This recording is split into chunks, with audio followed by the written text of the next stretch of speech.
చేపల పులుసుని easy and simple వేలో ఎలా చేసుకోవాలో చూసేయండి. కడాయిలో ఆయిల్ వేసుకొని కొన్ని మెంతులు వేసుకొని బాగా ఫ్రై చేయాలి. ఆనియన్ పేస్ట్ని కూడా వేసుకొని బాగా కలుపుకుంటూ ఇందులోనే కొన్ని కరివేపాకుని కూడా యాడ్ చేసుకుంటూ బాగా కలుపుకోవాలి. కొద్దిగా పసుపుని అల్లం వెల్లుల్లి పేస్ట్ని కూడా తీసుకొని పచ్చివాసన పోయేంత వరకు మూత పెట్టుకొని కుక్ చేసుకోండి.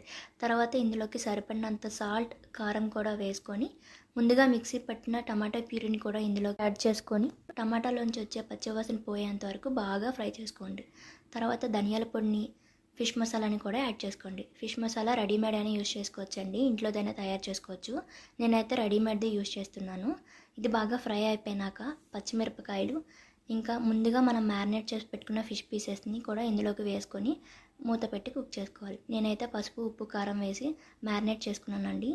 రెండో వైపుకు కూడా తిప్పుకున్నాక చింతపండు పులుసు వాటర్ని కన్సిస్టెన్సీకి తగ్గట్టుగా వేసుకొని ఇక్కడ చూపిస్తున్న విధంగా కలుపుకొని మూత పెట్టుకొని లో టు మీడియం ఫ్లేమ్లో కుక్ చేసుకోవాలి. మధ్య మధ్యలో మూత తీసుకుంటూ ఇలా కలుపుకుంటూ ఉండాలి. గరిటె మాత్రం అస్సలు పెట్టకూడదండి, గరిటె పెడితే చేప ముక్కలు అనేవి విరిగిపోతాయి. తర్వాత మూత తీసుకొని కన్సిస్టెన్సీ ఇలా ఉంటే సరిపోతుందండి. గ్రేవీ కొంచెం దగ్గర పడి ముక్కల రంగు మారితే చేపల పులుసు అయిపోయినట్టే లెక్క. ఇంకా లాస్ట్లో కొత్తిమీర చల్లుకొని మళ్ళీ ఇక్కడ చూపిస్తున్న విధంగా కలుపుకొని ఒక 2 నిమిషాలు మూత పెట్టుకొని స్టవ్ ఆఫ్ చేసేసుకుంటే చేపల పులుసు రెడీ అయిపోయినట్టేనండి. వేడి వేడి అన్నంలో వేసుకొని తింటే చాలా బాగుంటుంది.